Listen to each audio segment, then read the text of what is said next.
नमस्कार, बुलेटिन में स्वागत है आपका और मैं हूं आपके साथ जागृति खंतवाल। रुक कर लेते खबरों का। बड़ी खबर कांकेर से। भानु प्रतापपुर विधानसभा उपचुनाव से जुड़ी बड़ी खबर। उपचुनाव की मतगणना जारी।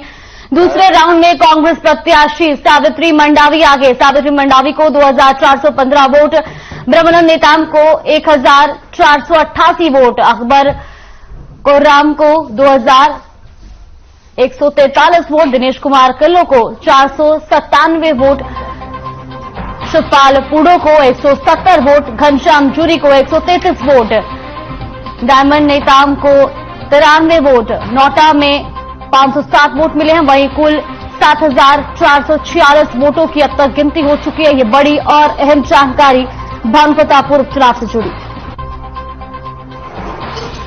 सावित्री मंडावी को 2415 वोट मिले, ब्रह्मानंद नेताम को 1488 वोट अब तक मिल चुके हैं। तो वही अकबर कोर्राम को 2143 वोट मिले हैं। दिनेश कुमार कल्लो को 497 वोट मिले हैं। शिवलाल पूडो को 170, घनश्याम जूरी को 133 वोट, डायमंड नेताम को 93 वोट मिले हैं। ये बड़ी और अहम जानकारी आपको बता रहे हैं। तो कुल 7446 वोटों की गिनती हुई है।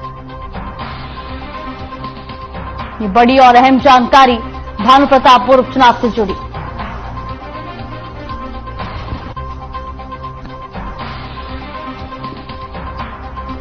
तो कुल 7446 वोटों की अब तक गिनती हो चुकी है। शिवलाल पूडो को 70 वोट मिले हैं, घनश्याम जूरी को 133 वोट मिले हैं, डायमंड नेताम को 93 वोट मिले हैं।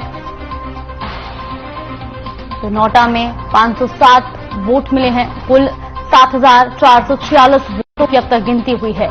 ये बड़ी और अहम जानकारी भानु प्रतापपुर उपचुनाव से जुड़ी।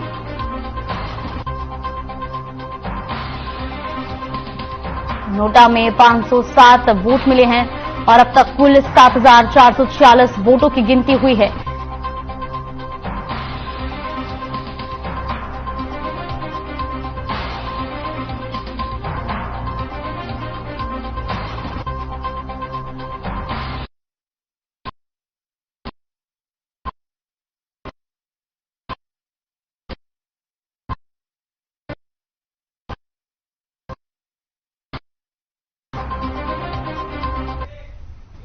वही खबर कोरबा से, जहां 2 राज्यों के विधानसभा उपचुनाव के एग्जिट पोल के नतीजे आ गए हैं, जिसके बावजूद राजनीतिक दल अभी अपना दमखम भर रहे हैं। बता दें कि जहां बीजेपी और कांग्रेस गुजरात और हिमाचल प्रदेश में अपना अपना परचम लहराने की बात कह रही हैं, तो वहीं प्रदेश में संपन्न हुए भानु प्रतापपुर उपचुनाव को लेकर जिले की बीजेपी युवा कांग्रेसी अपनी जीत का दावा कर रहे हैं। तो वहीं अब परिणाम आने के बाद सब कुछ साफ हो जाएगा। तो कोरबा से खबर आपको बता रहे, जहां पर उपचुनाव के एग्जिट पोल के नतीजे सामने आ चुके हैं। वही नतीजों के बाद दोनों पार्टियों ने अपनी हुंकार भरी है। सभी पार्टियों ने अपनी जीत का दावा भी किया है। तो वही नतीजे आने के बाद तस्वीरें भी साफ हो जाएंगी। तो कोरबा से खबर आपको बता रहे हैं, जहां पर उपचुनाव के एग्जिट पोल के नतीजे आए हैं। वही नतीजे के बाद दोनों पार्टियों ने अपनी हुंकार भरी है। तो सभी पार्टियों ने अपनी जीत का भी दावा किया है। हालांकि नतीजे आने के बाद तस्वीरें भी साफ हो जाएंगी।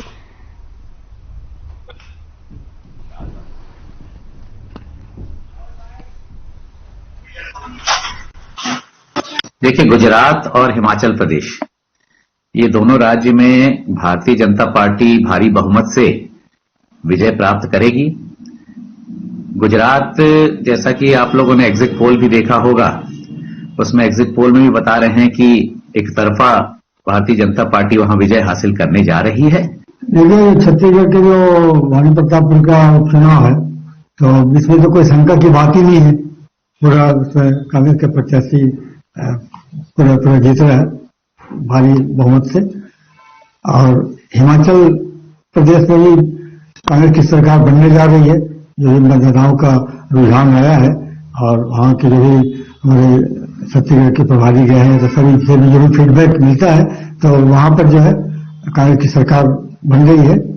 देखिए, निश्चित तौर पे भानु प्रताप के जो उपचुनाव है वो कांग्रेस के पक्ष में जाएगी, क्योंकि भूपेश बघेल जी की जो सुशासन रही है और जो जनहित में कार्य किए हैं उनका मूल्यांकन भानु प्रताप की जनता निश्चित तौर पर कांग्रेस के पक्ष में करेगी। और रही बात गुजरात की, तो गुजरात में जिस प्रकार से वोटों का प्रोवाइजन आप पार्टी ने किया है उससे हमें नुकसान हो सकता है वहां पर। और जहां तक हिमाचल की बात है, हिमाचल प्रदेश में निश्चित तौर पर कांग्रेस पूर्ण बहुमत में आएगी और वहां नई सरकार की गठन होगी।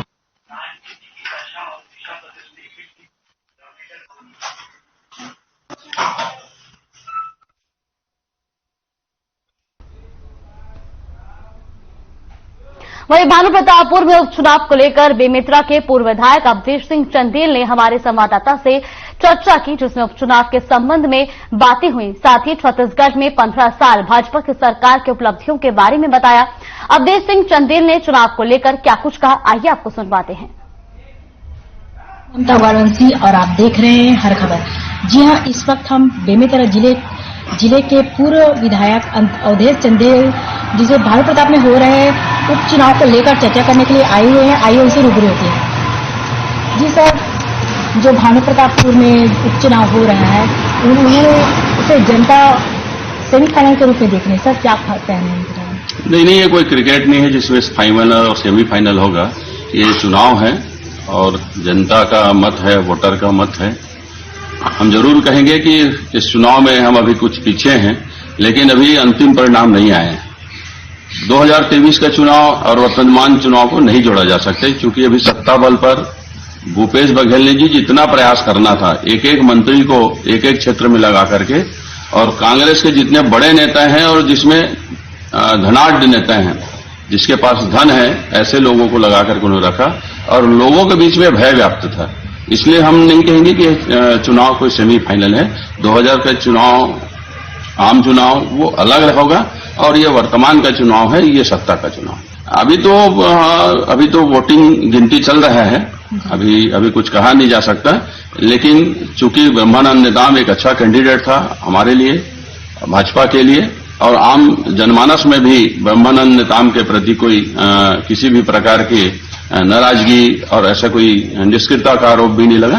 कैंडिडेट बहुत अच्छा था। अभी चुनाव परिणाम शेष है, आने वाला भी समय, अभी चुनाव की गिनती चल रहा है, निश्चित रूप से कहीं न कहीं बीजेपी के पक्ष में जरूर होगा। सर, हाल में ही ब्रह्मानंद के ऊपर पास्को एक्ट का जो आरोप लगा था, इससे चुनाव पर क्या प्रभाव पड़ सकते थे? नहीं, ये तो चुनाव, चूंकि आपको भी मालूम है 2019 का उन्होंने मामला बताया था झारखंड में, और 2019 से लेकर के आज तक किसी प्रकार की कोई प्रशासनिक या जो पुलिस की कार्रवाई होनी थी, किसी प्रकार की कोई कार्रवाई नहीं हुई। ये चूंकि चुनाव था, इसलिए उन्होंने ब्रह्मानंद नेताम को बदनाम करने के लिए एक साजिश के तहत उनके ऊपर यह आरोप लगाया गया, लेकिन वो आरोप जनता में किसी प्रकार की कोई प्रतिक्रिया नहीं था। लोगों को इस आरोप से कोई लेना देना भी नहीं था, और ब्रह्मानंद नेताम ऐसे व्यक्ति नहीं। देखो, ये मैंने फिर पहले ही कहा ना कि सत्ता बल पर, धन बल पर, और जितना ज्यादा से ज्यादा हो सके ताकतवर लोगों को लगा करके उन्होंने चुनाव लड़ा, और भारतीय जनता पार्टी के जो प्रत्याशी पक्ष में वहां के जो कार्यकर्ताओं ने जो हिमाचल चुनाव पर कांग्रेस की प्रतिक्रिया सामने आई है। कांग्रेस नेताओं का कहना है कि हम बेहतर कर रहे हैं। वहीं बिलासपुर महापौर रामशरण यादव ने कहा कि ये परिणाम अपेक्षित था। हिमाचल में हम बेहतर कर रहे हैं और गुजरात में आप पार्टी की उपस्थिति से हम प्रभावित हुए हैं। तो बिलासपुर से खबर आपको बता रहे, जहां पर हिमाचल चुनाव को लेकर अब कांग्रेस नेताओं की प्रतिक्रिया भी सामने आ रही है। वहीं उनका कहना है कि हम अच्छा कर रहे हैं और ये परिणाम अपेक्षित था।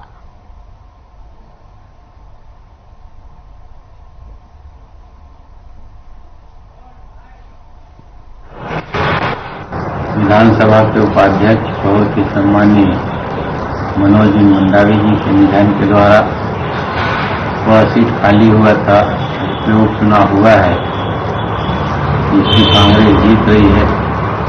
उस जीत का श्रेय पूरा कांग्रेस सरकार के मुखिया आदरणीय भूपेश बघेल जी को जाता है, जिन्होंने लगातार जिस दिन से कुर्सी संभाले हैं उस दिन से लेकर आज तक छत्तीसगढ़ के विकास के लिए,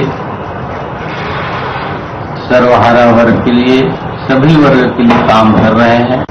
विधानसभा के उपाध्यक्ष बहुत ही सम्मानीय। तो बिलासपुर की यह खबर आपको बता रहे हैं, जहां पर हिमाचल प्रदेश में हो रहे चुनाव को लेकर अब कांग्रेस की भी प्रतिक्रिया सामने आई है। वहीं कांग्रेस नेताओं का कहना है कि ये परिणाम अपेक्षित था, हम अच्छा कर रहे हैं।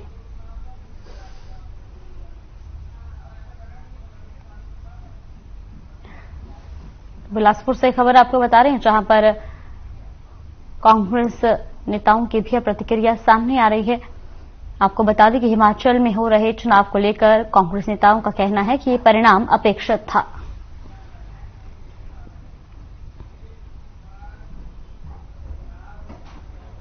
हिमाचल चुनाव पर कांग्रेस की प्रतिक्रिया सामने आई है, तो दूसरी ओर भानुप्रतापपुर उपचुनाव पर भी प्रतिक्रिया आई है, जहां कांग्रेस नेताओं का कहना है कि हम बेहतर कर रहे हैं। तो वहीं बीजेपी जिला अध्यक्ष राजीव सिंह ने कहा कि ये परिणाम अपेक्षित था, हम बेहतर कर रहे हैं और गुजरात में आप पार्टी की उपस्थिति से हम प्रभावित हुए हैं।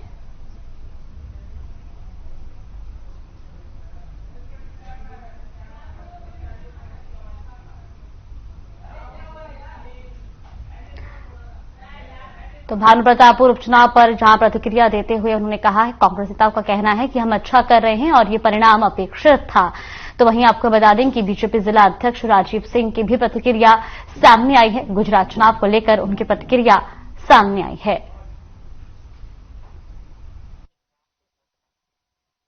कांग्रेस की जीत निश्चित है, क्योंकि हम विकास पे लड़ते हैं। हमारे यशस्वी मुख्यमंत्री किसान पुत्र भूपेश बघेल जी अपने काम पे वोट मांगते हैं। फिर इस बार तो बाजी हमारे हाथ में एक तरफा इसलिए आ गई है कि ब्रह्मानंद जी जैसे पास्को एक्ट में जो आरोपी थे उनको भाजपा ने चुना। तो भाजपा हमेशा अपराधियों को शय देती है और ऐसे व्यक्ति को चुनती है, जबकि कांग्रेस विकास के साथ चलती है और विकास के आधार पर वोट मांगती है। कांग्रेस की जीत निश्चित है, क्योंकि हम विकास। देखिए, गुजरात और हिमाचल प्रदेश, ये दोनों राज्य में भारतीय जनता पार्टी भारी बहुमत से विजय प्राप्त करेगी।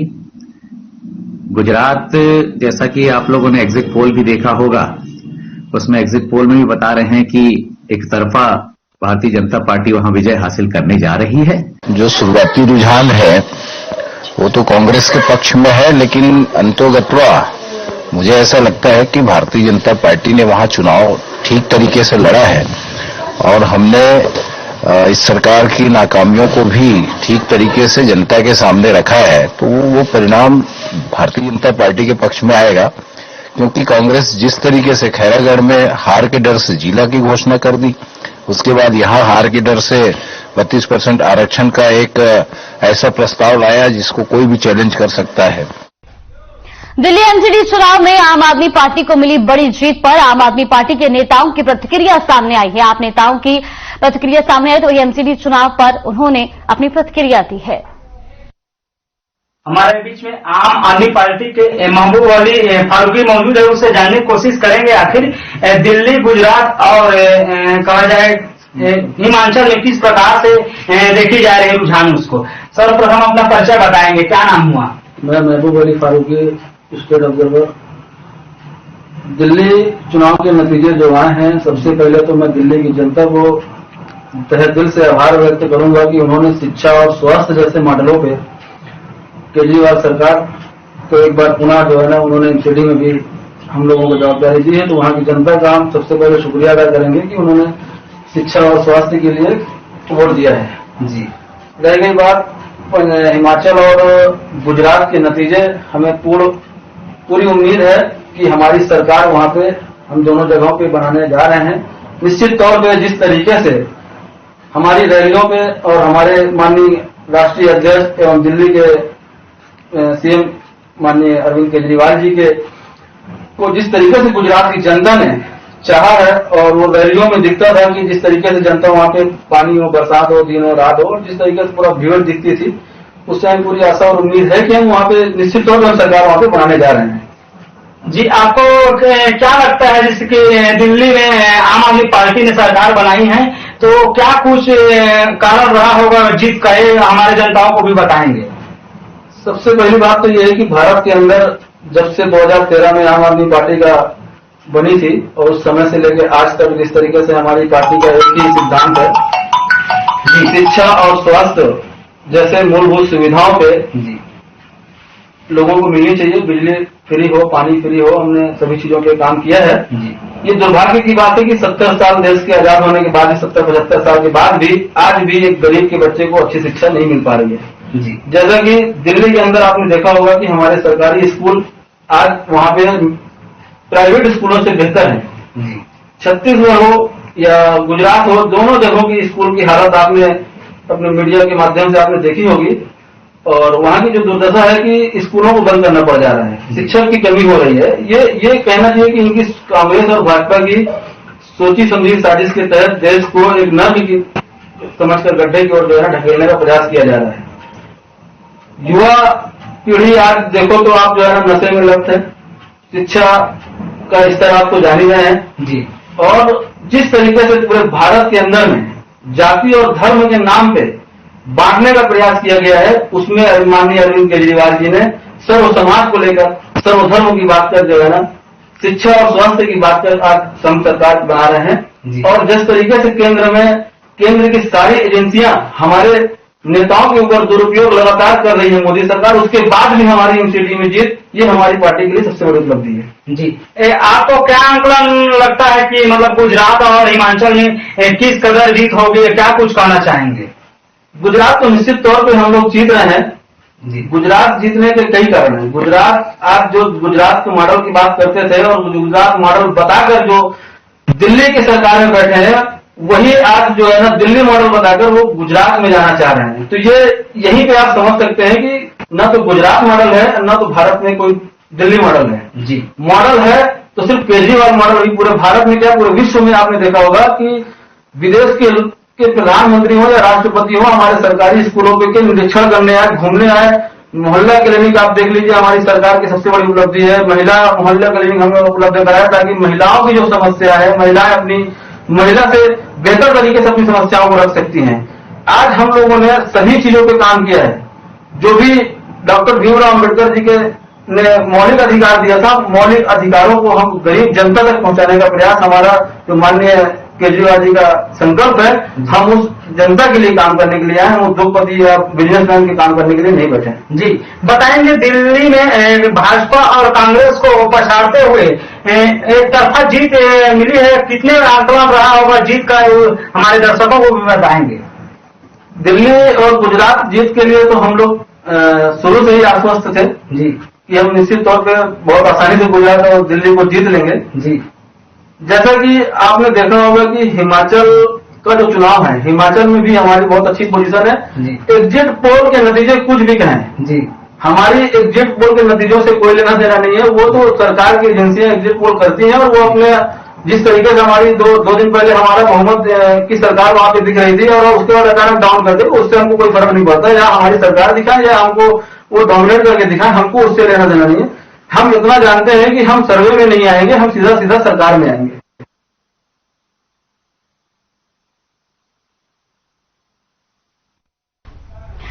और आपको सीधा लिए चलते हैं रायपुर, जहां पर सीएम भूपेश बघेल क्या कुछ कह रहे हैं वो भी आपको सुनवाते हैं। हमारे युवाओं को, महिलाओं को रोजगार मिलेगा और अर्थव्यवस्था बहुत मजबूत होगी और ये आने वाले समय में देश और दुनिया के लिए एक महत्वपूर्ण ये उदाहरण बनेगा अर्थव्यवस्था को सुधारने के लिए। और हमारे अभी राजीव अमिताभ क्लब के सब साथी इसमें जुड़ रहे हैं, ट्रेनिंग भी ले रहे हैं और बड़े उत्साही हैं। और मुझे पूरा विश्वास है कि छत्तीसगढ़ को गड़बड़ हुआ छत्तीसगढ़ का जो हम लोगों ने नारा दिया था, उसमें युवाओं का और महिलाओं को बड़ा योगदान रहेगा। धान खरीदी काम लगातार चल रहा है। अभी तक के लगभग 35 लाख मीट्रिक टन हम लोग धान खरीदी कर लेंगे। बारदाना की उपलब्धता, तौलाई और पेमेंट भी 3 दिन के भीतर में लगातार सभी जगह किसान बोल रहे हैं कि हम तीसरे दिन के 3 दिन के पहले ही हमको पैसा मिल रहा है। तो काफी हमारे अन्नदाता इससे संतुष्ट हैं। तो इस प्रकार से जो काम हो रहा है और आज भुगतान हुआ है जिसमें टोटल 7 करोड़ 83 लाख का भुगतान हुआ है। तो ये राशि लगातार बढ़ती जा रही है और गौठान से लोग जुड़ रहे हैं, गोबर विक्रय की महत्ता समझ रहे हैं, वर्मी कंपोस्ट की भी महत्ता समझ रहे हैं। अभी रबी फसल की बुवाई चल रही है तो उस समय ज्यादा प्रेरित करने का आवश्यकता है। बहुत सारे किसान रबी फसल में धान भी लेते हैं, तो उस समय बिक्री बढ़ने की पूरी संभावना है। जिन क्षेत्रों में इस प्रकार से लेते हैं तो ये वर्मी कंपोस्ट उठाओ फिर बढ़ेगा। एक महत्वपूर्ण, अभी लगातार हेलीकॉप्टर से मैं जा रहा हूं तो बहुत कम किसान हैं जो अपने खेतों के पैरों में आग लगाए हैं। अधिकांश, मतलब मैं कह सकता हूं कि 97-98% किसान अभी तक के पैरा अपने खेतों में रखे हैं। ये बड़ी उपलब्धि है। अब ये है कि उस पैरे को हम गौठान तक पहुंचा दें, उठाना जरूरी है। तो उसे जो बंडल बनाते हैं तो उसमें थोड़ा सा तेजी आए, उसमें जो राशि जो जरूरत पड़े। तो तस्वीरें आपने देखी रायपुर की, जहां पर गौधन न्याय योजना के लाभार्थियों को सीएम भूपेश बघेल ने सौगात दी है। फिलहाल बुलेटिन में बस इतना ही। आप बने रहिए हमारे साथ। नमस्कार।